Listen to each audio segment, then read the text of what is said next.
Beau show. Some of you might know me, Vinney Chopra, and my partner, BeauEckstein. And we come to you live at 9:30 Pacific, which is 12:30 Eastern, every Friday. Thanks for joining.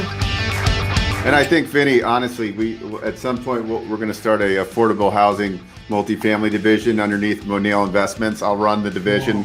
We'll have a nonprofit component, and we'll help. Wow. We could probably help this in a big way, really. I would love that. I would love that. Yeah. It's been an exciting week. I hope it's been for you also. Beau, you have some questions, but yeah. Oh, yeah. I got a lot of questions. How are you, brother? Good to see you, Vinney. Good to see you, Beau. Oh, thank you. We are so privileged to have you. Hey, Vinney, real quick. Yeah, bud. All right, I'll bet you sushi that you don't know that. What does SAS stand for? Hi there, everybody joining us, watching us. We are live in 7 channels actually today in the YouTube, in LinkedIn, in Facebook groups and Facebook. Thanks again for liking the show. Please give comments, share, and we are here for a very big show today.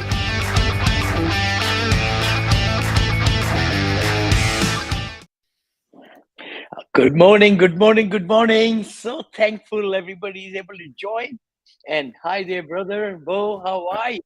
Hey, buddy. I'm doing well. How are you? I'm doing excellent. I just listened to our intro. We got to get that fixed. We start at 9 a.m. We'll get that done. Sorry about that, guys. The other thing I'm really salivating is the sushi. I got to come to Las Vegas and we got to go to that sushi place.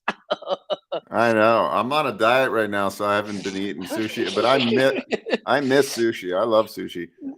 But, yes. Yeah. But sushi's No, we good. found sushi is so good. No, go ahead. Yeah. Yeah. We have so many good restaurants here in Las Vegas. I love it. I mean, it's just you never run out of places to go. I just saw actually at the Palms Hotel every Wednesday they have an all-you-can-eat lobster tail and crab buffet. It's like $65 a person. That's a pretty good deal though, because I'll eat a lot. Yeah, I love that about living here in Las Vegas, because everybody's like, oh, what do you like about Las Vegas? I mean, the casinos are one thing, like you got the Strip, but there's all these local places.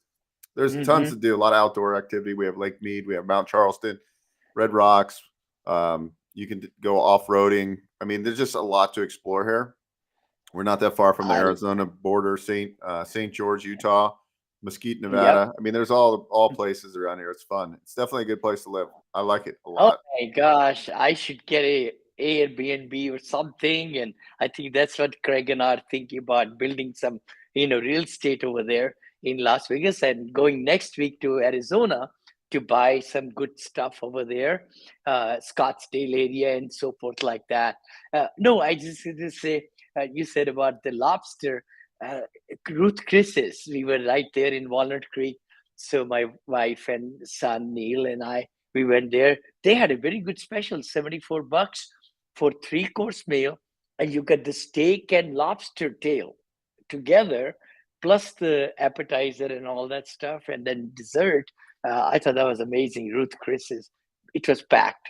But let's talk about today. Our guest is going to be here soon, and he's having a little bit difficulty. But let's talk about, what's happening in the market and what's happening with the stock market, brother. Oh my gosh, I couldn't believe it. What happened yesterday and today? Stock market is down 111 points. Dow is down. Yesterday it was down 553 points. So something is happening.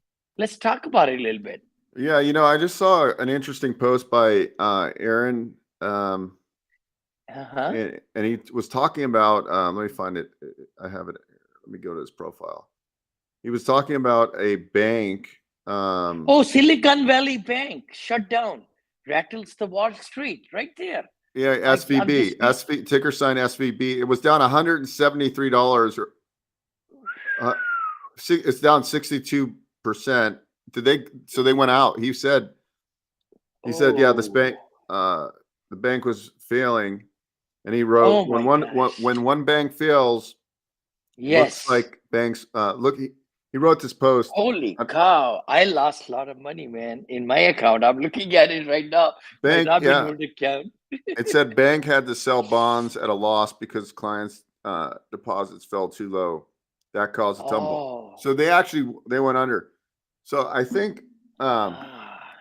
what he was saying is that when one bank fails, there's going to be a lot of these banks. Ripple effect, Yeah. brother. So it's hard to say. Some people are like, hey, there's going to be a boom again. Like I was just taking a class for my continuing education yesterday, Vinny, and the guy's been doing mortgages for 30 years. And he said, May 10th, trust me. And he thinks rates will start coming down in May for whatever reason, based on CPI and all his stuff. But I don't know. When these things happen, right? How many other banks might close, right? This is like the Lehman Brothers, like the triple effect. I mean, it's not going to be 2007, 8, 9, but there may be more pain than we think. You're so right about it. And the worst thing is that the banks, when we deposit money, let's say 100,000, they can borrow or they can lend out 11 times that. See, that's the problem. The leverage with this much money, and when they give bad loans and all, it's going to hit the ceiling, brother. There is so many foreclosures coming. I mean, we've been saying that market is not adjusting. And I just heard yesterday they might be 0.5% more increase in the rates. So with this chilling effect in the Wall Street, maybe they will cut that, and not do it. So that kind of leads me to think, like, listen, like I'm always thinking, like, what's going on? Like, it's good to know what's going on with the banks, and we need to like kind of have like an idea, because I've been looking at real estate when I want to buy, but I'm also here's Millennial Mike. Let's get him in here. Hey, brother, how are you? All right. Oops. There we go. All right. There he is. Awesome. Our guest just arrived in his helicopter. He is right here, right from Seattle, right? Millennial Mike, how are you, bro? I'm good. Thanks for having me. I really appreciate it. Yeah, cool. Well, good. Let me do an intro, abbreviated intro for Millennial Mike. Millennial Mike resides in beautiful Seattle, Washington. He is a millennial who got into law enforcement at an early age. He's a police officer. He's on the SWAT team. He's a heck of a shooter. He told me, Vinny, that he's going to take, when he comes to Vegas next, he'll take us shooting so we can learn how to shoot guns. We're going to do it. We did it with live AK-47s. Remember, bro? Yeah. Yeah, AK-47, bro. Vinny and I donated to this Wounded Warrior Foundation, and we got to go. We went out with some Delta Force guys, and they took us shooting. And Vinny and I aren't gun guys, but it's fun. There's something to be said about shooting guns. Like, I have to admit, when I was out with all these military guys, I kind of felt like a sissy, because these guys were badass. They were serious badass guys. Like, I'm like, all right, I gotta level up. But I think it's cool to shoot guns. If you're instructed confined properly. Environment. Yeah. Yes. Right, Yes. Right. If you're being safe about it, responsible, nobody's drinking alcohol, nothing dumb like that. Yes, it's incredibly fun. It's a good time. So Millennial Mike is obviously a police officer and on the SWAT team. But when he's not doing that, his real passion is his social media channels, where he talks about being a millennial and growing your net worth through real estate investing. So Mike was fortunate enough to learn about house hacking. He bought his first house hack. He crushed it. He bought it in Seattle. And if anybody studied Seattle, that was a top market, 26 quarters in a row or something like that, where it was the top appreciating market. So he crushed it, got a lot of equity. And then he was like, hey, nothing cash flows anymore. Let me go to this beautiful place called Gary, Indiana, and invest in houses there. So he started buying houses there. Yes. And he documents it on his social media channels, because it's like, hey, the average Mike is the average Joe. And maybe, well, actually, I don't know. I think if you're on the SWAT team, you're kind of cool. You're not the average Joe, because you're kind of like a badass. But the point is he likes real estate a lot, and he's gotten his peers on the force to start buying real estate. He actually has a friend in another department that's in law enforcement that he kind of they go back and forth. And I his see. other buddy was investing in Indiana, and so that's why Mike got into Indiana. And then eventually, Wow. Mike doesn't know much about Vinney probably, but Vinny's a big apartment guy, so Vinney will probably talk you into becoming a multifamily syndicator and raising hundreds of $1 million and buying apartment complexes. But welcome to the show. Welcome Thank to you. the show, Brett. This This is quite exciting. the intro. Yeah, thank you. No, Yes. that's so exciting. And you know what? I saw the commonality. Beau has been investing in Indianapolis. I've Mhm. known Beau for 7, 8 years. And, I wanted to invest there, but then I was in Texas all these years, Mike, and then went to Georgia, then Florida, Virginia. Now I'm flying to see, yeah, of course, Las Vegas, right in the backyard. We want to buy there with Beau, and then also Scottsdale and Arizona with the Wow. senior livings and all. Yeah. Mr. Worldwide. No, Yeah. no. I live near San Francisco. I live near San Francisco in Danville. So we are in the Pacific Coast. But glad to have you. So let's talk about how can we, share what's your superpower? Like, what are you excited about and where you are and where you're heading? I think that'll be fantastic. Sure. I mean, so, I've actually gotten this question a couple of times before. And I think if I actually had to pick the one thing that I'm the best at, it's making friends with the right people, networking. Oh my And God. everything in life is about who you know. So you need to Yeah. know as many people as you possibly can. And I was thinking before I jumped on this, that Beau is one of the very, very few people who I met in person before meeting them online. Almost everybody that I've met that had to do with real estate, I started commenting on one of their videos, or I followed them on Instagram, or I watched them on Facebook, and I reached out to them and I started conversating and having a discussion. And so it's caused me to talk endlessly about the power of virtual networking. Because I love it. most people Yeah. think, oh, you got to go to a networking event, you have to attend some real estate meetup, you got to meet people in person, which is great, but you can do so much never seeing someone face to face. And Beau is one of the very rare exceptions. Literally everyone else I think I've done in real estate with have been people that I might have known for years before I met them in person. Can I confess? I'm confessing it publicly. Out of my 570 investors, I have met Mhm. only 36 of them. 36. Over the Good, you're last a living 15 proof. years, they've been giving me money.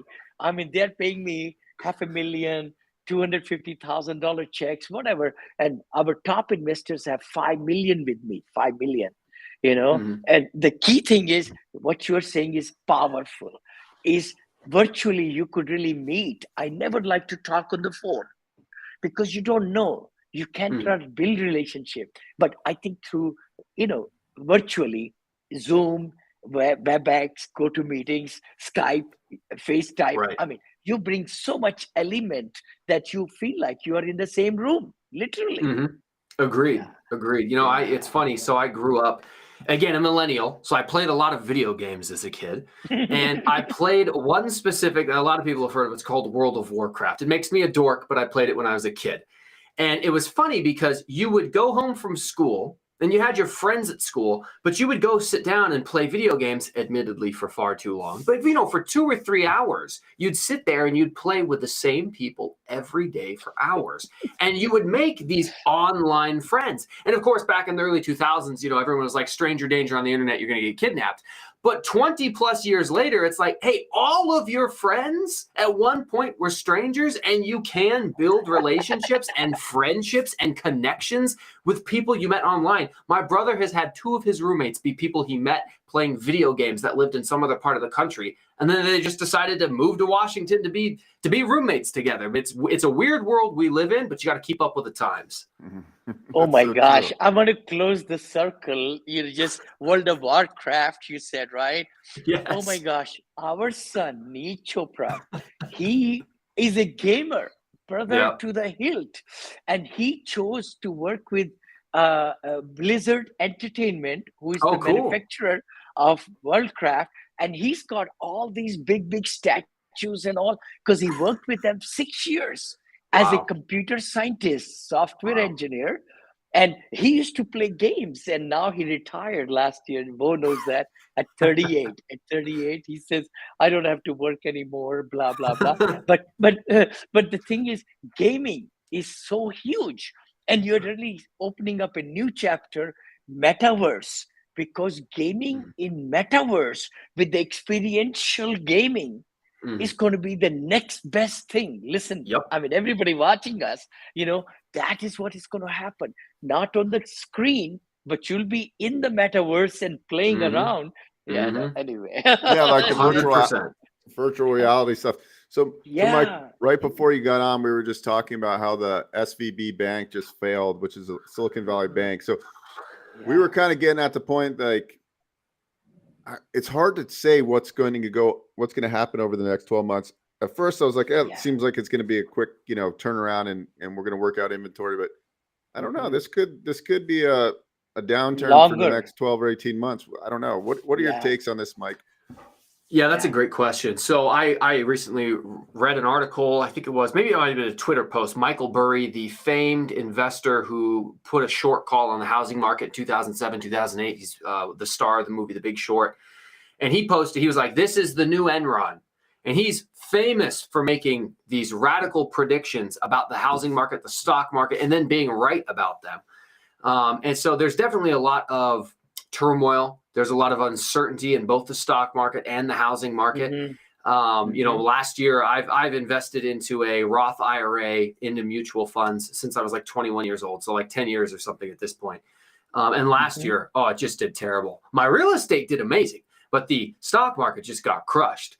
Ultimately, I think that whether the market goes up, down, stagnates, and goes sideways, the answer is probably going to be the same thing. If you're studying your market every single day, this is real estate related because I'm a real estate investor. If you study your market every single day and you're looking for good deals, and then once you figured out what a good deal is, you figure out what a great deal is. And if you're only making offers and buying great deals, you're going to be pretty well insulated. Rents do not follow the same trajectory as the appreciation of assets. Rental rates come down in apartment complexes. They come down in luxury A, but single family rents right now today, I just checked CoreLogic, they're still increasing. They've been increasing and they hold steady through recessions. Even they very, very rarely drop. And when they do, it's only 1% or 2%.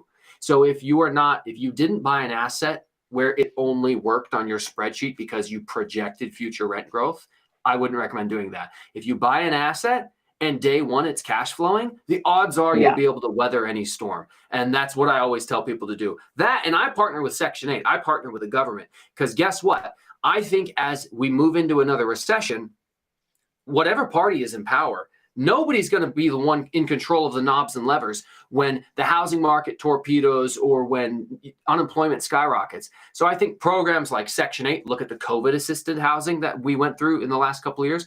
The government will expand housing assistance programs. And so if you partner with Section 8 and you transfer your rentals over and you make sure that you bring in that government money, you'll be able to keep money coming in and you'll be able to weather the storm. That's most of the advice I'm giving people. I got my first Section 8 tenant. I never had a Section 8 tenant. I got one in one of my houses in Pennsylvania, and it's pretty cool. I don't think, it's just like the checks come in and, come in, ACH and boom. So it made me kind of think I think there's such a need for affordable housing, and in some of these markets, I will buy more affordable housing because we're solving a problem and they're solid investments. I mean, they're not huge appreciating properties, but you're able to buy properties in those markets, pennies on the dollar. So you end up making the equity when you rehab it. So to me, it's solid. But at the end of the day, I think what I heard from you, Mike, is look, whether the shit hits the fan or not, if you're buying for cash flow, don't worry about it. You can weather the storm. Now, if you're doing like 10 flips, and the music stops, those are the people that are getting their haircuts. They're getting there. If they didn't do the legwork up front to make sure that their flip could also operate as a long-term rental, they're probably going to be in a world before it. Same thing for short-term rentals. The Airbnb folks, if it dries up and the vacation market goes under or takes a little hiatus, they're going to be hurting if they can't transition into long-term rentals. So Mike, you're 31. or 32 years old? 32. Yeah. Okay, you're Yeah, 32. 32, millennial. Yeah. What's your goal here with the real estate investing? Are you ever going to get into big apartment buildings? Or are you just good? You like the single family space? Because you're talking to Vinney, who's used to do single family. Now he buys $60 million apartments with his syndication. So it's different, right? Like you're like, whoa, how do you do that, right? But he was single family, and I'm wondering if you have any desire to ever play in that space. Oh, 100%. Yeah, absolutely. And I will take any advice from Vinney that he's willing to give me. My goal has been to get started, one rental at a time. And, everybody's got to cut their teeth. They got to start at the bottom. It's not like I just was able to buy an investment apartment building day one. But, I've been buying single family houses. I have 2 duplexes. I have an offer out on a triplex right now. It's getting inspected on Saturday, which means I'm still buying even in this market. And so should you, for lots of reasons. If 86% of the buyers out there are saying it's a bad time to buy, that means 86% of your competition has walked away. And if you had to fight those people for the last 4, 5, 6, 7 years for every deal, guess what? I get to make an offer with an inspection contingency. I get to make an offer with a neighborhood inspection contingency. I get to ask for repairs. What? There's a box on my contract that says I can ask for repairs. Beautiful. Like these things that you didn't get to experience the last 5 years are now back. Sellers have to play on your terms. So you should be looking for deals and buying them if they make sense. Anyways, absolutely. I want to move into the apartment sphere 100%. I see the value there. I really like how you can force appreciation by taking rents where they need to go. I think that's an amazing game. So yeah, Vinney, I mean, if you want to give me some coaching here, I'm all ears. Brother. Hey, brother. Yes. Well, yeah. You know what you should do, Mike, is get him on your show and talk multifamily. Love to, brother. Love to. Yeah, 100%. I'll send you my invite right now. Calendly invite. Get me in there. Not a problem. Send me yours. Send me yours. Yeah. Yes. Sure. That is absolutely. We'll connect. Yeah. No, this is so wonderful what you're saying, Mike, because I used to be in that 40 years I've been investing. I've been married 43 years. Everybody knows. I'll be 71 this year, in August. A little bit far away, 31, 71. Hey, my mind is just like 31, I believe it. You got a lot of energy.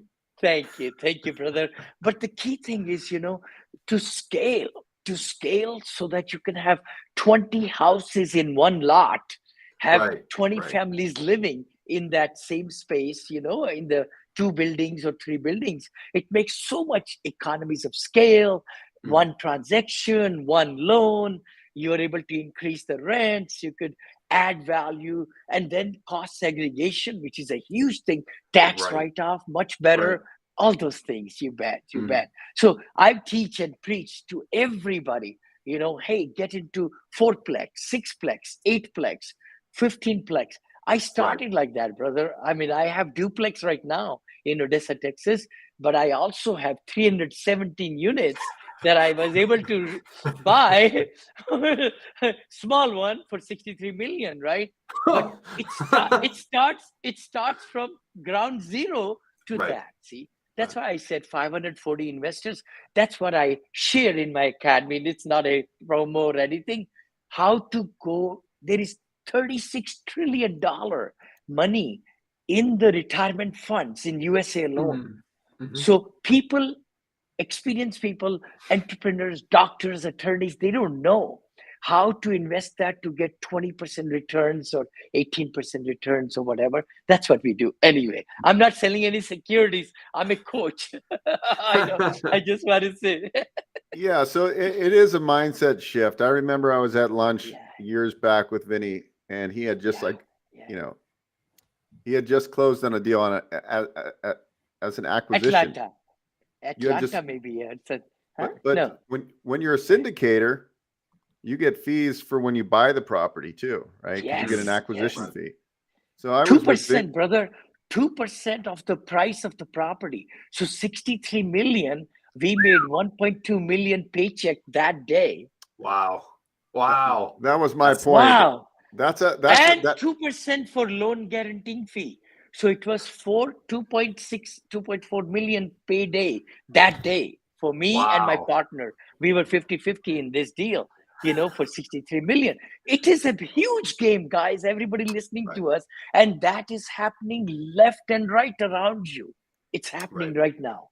So Yeah. Go ahead. I guess the point is that, what that does is you got to open up your mind to the possibilities of what can be achieved, right? Like, Yeah. if Vinney can do it, I sure as heck can do it, and so Oh, can Mike do sure, it, right? man. Like, but it all comes here. We all can do it, and it's whoever takes action, right? You got to get in the playing field, and I agree with you, Mike.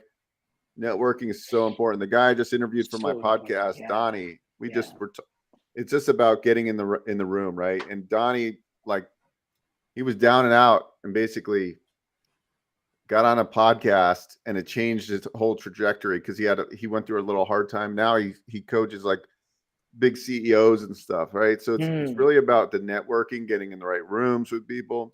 Yep. And also like opening up your mind to possibilities. But we have to start one rental at a time, typically, right? We're not gonna come out of the womb and be a Vinney Chopra and That's me. Hit the ground running. Yeah, that's pretty tough to do. Yeah. Vinny's on a big call right now. He's got the bat phone. Also, He's out here. He's moving units. Right. But I agree with you, Beau. 100%. Sure. Mindset is very important. And I'll address one of the comments I see popping up from YouTube here from this Jasmine Willis. In my area, sellers are still pretty constant on asking prices. That's something that a lot of people, that's a sentiment a lot of people are expressing. Hey, rates have gone from 3% to 7%. Yeah. But sellers are still asking the same dollar amount that they have been, last year. What's wrong? Yes. Well, there's a couple of different things that you could take here into consideration. This is a mindset thing. First of all, you have to not become discouraged. You have to be mentally tough. And that's something that's difficult to do in any aspect of life. And it's especially disconcerting when it comes to investing, because you have high aspirations for yourself, for your retirement, for your goals. And when you don't see those things materialize at the rate you want, it can be frustrating. So I completely understand what you're talking about. I want to retire so I can spend more time with my son. I'm a single father with full custody of my son. I'm on the SWAT team. Just in the last few months, I've been shot at probably 3 times. I'd like to get to retirement quicker because I'm worried one of them might just zip me up one day. But the mindset aspect comes into it. Here's the thing. In any market, whether it's a good market, bad market, appreciating, depreciating, there have always been desperate sellers. There have always been people who needed to sell because they're getting divorced, somebody passed away, they died, or maybe they're just depressed. They live in the Pacific Northwest and it rains 9 months of the year. There's always sellers that need to sell for some reason or another. It used to be much more difficult to find that desperate seller because there were so many sellers. There was much more inventory. Right now, if somebody has a house on the market, there's a good chance that it's there because they need to sell. And so if you're making offers and making lowball offers, you're going to get rejected. But instead of getting rejected 100 times to 1, you might only get rejected 10 times to 1. You got it. This triplex that I got under contract right now is probably the 7th or 8th offer that I made in the last 3 months. And then and a couple of them got accepted and we went to inspection and I wasn't about it. You get a lot of no's. You take a lot of L's before you finally get that win. And so perseverance, being able to stick with it, is very important. So true, brother. Oh my gosh. This is the real deal. What you're saying, Mike, is the real deal. How many of us give up? I mean, we say, oh, I've been doing it my first apartment, by the way, it took me 11 months. 11 months to get 14 units way back when for 180,000, brother. That's all I could afford. Don't say stuff like that. That just makes me jealous. All right, come on. Oh my God, 180,000 won't even pave the driveway in a house in Seattle. Get out of here, man. So true. Beau? Yeah, no, I think this conversation is dead on. I mean, I think that like up, down, no matter what, define your buy box and be constantly looking. Don't get over leveraged. Take some of your money, keep some reserves. It's okay to flip a house or do heavy rehabs, but don't do 10 at once, right? Because if the market changes and maybe it's harder to refinance, but there's there's great opportunities right now, and the more banks that fail right now, it's going to create more opportunities. Yes. People need a place to live. That's what we provide. So, Yeah. if your DSCR is good on your, Mhm. on your overall portfolio, if your debt service Mhm. coverage, you got cash flow coming in, even if Yeah. you get a couple vacancies, you're still able to weather the storm. And then you're So picking up more properties in between and being creative finance structures. But right now, the market isn't like, I would say it's not a bloody market right now. It's definitely declining. drooping down. Yes. Yeah, Yes. yeah, but there's still a lot of buyers out there right now. Yes. Yeah. And there's so much money sitting on the sideline hoping for Yes. weakness. I mean, there's Yes. people who make Yes. videos. They make their entire living on YouTube saying the market's going to crash. And they've been making these videos for years on end. And they have hundreds of thousands of viewers. Why? Because there's 10 times the amount of viewers. There's millions of people out there waiting. Please crash. Please come down in value. Yeah. I wish that I mean, the most critical mistake I ever made in my investing career was not buying real estate in 2007 and 8 because I was 16 years old and wasn't allowed to buy real estate. Worst mistake I've ever made. And so many people that are my age are saying, well, I'll just wait for the next 50% off fire sale. Problem is, probably won't work out like that. Won't work There's out. so much money sitting on the side right now. Yeah. I took a class for my continuing education for my mortgage license yesterday, and it was like crazy. Like they were giving examples of like, oh, should this person buy a house now or later if they had to get mortgage insurance? This is just for owner occupied. Of course you should buy now because 5 years from now that property's going to be worth $100,000 more. And you're like, to me, it doesn't really matter. Can you afford the payment? Like, should you buy your first house? And like, you make sacrifices. The first property I bought in San Ramon, I couldn't qualify for the loan. I did a lease option. I leased it. I set the price at the time of when I signed the lease. It was worth like 50 or 60 grand more. A year later, I closed on it. I bought it. I was like 21 or 22. Owned a house in San Ramon. Right?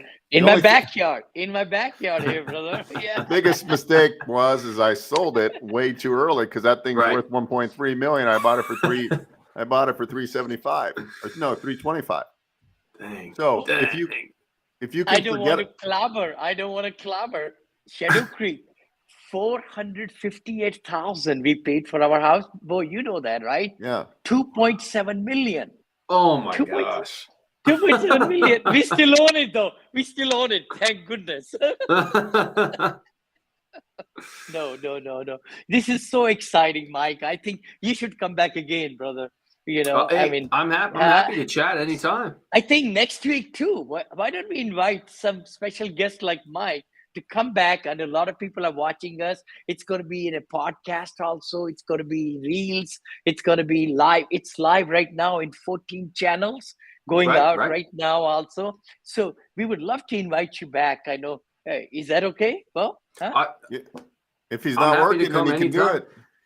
For next Friday, I think I actually do have next Friday off. I think I'm just working Monday through Thursday. I'm at a SWAT conference all week, but I think I have Friday off. But let's do it. Or any other time, whatever. We don't want to bore the audience with me. I mean, at the end of the day, I still am a police officer, which means that I have a big ego. I got really bad grades in high school, and that was the only job that really fit my personality type. So you don't want to indulge me here. well, I think police officers get a bad rap because a lot of people think that police officers are always pissed off and they're not happy and they don't smile. I think you should be a spokesperson for the police department. I know. I love your because you're smile, happy. brother. Yeah. You need. I mean, so we have. There's such a need for good police officers out there, right? That's like the side. But you got shot out a couple times in the last couple months, and like I wouldn't want to be shot out either. And that's why you're buying real estate to get out of the police. I mean, I'm sure there's a lot of things you love about what you do, but also wouldn't you rather just be able to work from your pajamas every day and not have to go to work, not have to drive around the car? Come on, did you see my pajamas today? Yes, I am in those. I'm in those. It's so early morning, brother. Vinney is living the life I want one day. Yeah, I love you. At 70 years old, you want to. Vinny's going to be 100 years old. We're still doing this podcast, and he's going to be like, I will. I will, I can, I will. And I'm going to, right? That's the word. I will, I can, I am going to. Actually, Spencer Hayes, one of my big mentor, billionaire, who had hand on my head, and he was a beautiful person. And he died 80 years, but he always said that, I'm going to. I will, I can, and I will, and I'm going to. Yes. That's what his calling was. No, Well, this is so exciting to have you. Yeah. yeah, Go ahead, let's Beau. bring Mike back if he can come next Friday, Yes. and let's Yes. discuss. Let's pick a good topic to dive deep on, and because we Yeah, all have that'd ADD be and we're good. going a million places, but we're gonna Yes. dive. Maybe we'll dive deep on like getting started in real estate. Yes. You know, Sure. baby steps because there's a lot of people out there like they're in their W-2 job, they've got no savings, they maybe have minimal savings. We want to Yeah. help everybody, not just the Yeah. Vinnies of the world. We want to help the Sure. little people. The Sure. little people. Sure. That was me. That was me. I was a guy when let's see here. I bought my first rental property at 28. At 26, I had gotten divorced, was paying child support, not barely making enough money to get by. I had to move into one room with my grandparents as I was going through that process. Had like less than $1,000 in the bank account. And on my YouTube channel, my very first video ever is me saying, I want to be successful in real estate investing. I believe that I can do it. And I made a video before I owned any rental properties when I had no money in the bank account. And so I started documenting from day one. Here's a video of me working all this overtime. Here's a video of me meeting with a lender. Here's a video of me making an offer. And I have documented the entire process for the first rental, second, third, fourth, fifth, all the way to where I'm at now. And it's all there. And it takes time. It can be very difficult, but you can get started even if you're not college educated, you don't have a bunch of money, you don't have a great job that pays a ton. If you're willing to make sacrifices, work hard, suffer right now so that you can win later, things will get better for you. I promise. You just have to believe in yourself. I love it. Love it. I love it. Love it. Love it. I think we should leave it for next week. On this note, Brother Mike is going to be back, and don't miss it. It's every Friday morning, 9 a.m. Vinney and Beau show. We've been doing for about 3 years, bro. And then I also do Abundance Mindset with Brother Walter Amarello on Thursdays at 9 a.m. also. So 2 shows, weekly shows, podcasts, books. Beau does so many great things. We want to pay it forward. That's what our life goal is. So thank you so much for joining. We'll see you next week.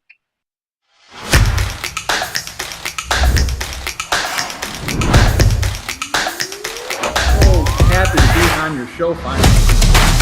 I'm a long-time fan, and I watch all your guys' content. It's awesome. We're very, very, very invested in our community.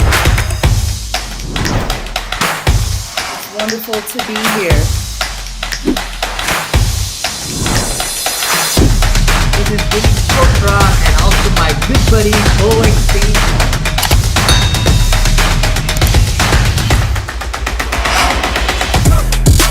And we are so happy. It's amazing what's going to happen. So, we're amped up to do the show, and we got a lot of hype about the guest today, so I'm excited. Oh, I know. So excited to really come live to you all.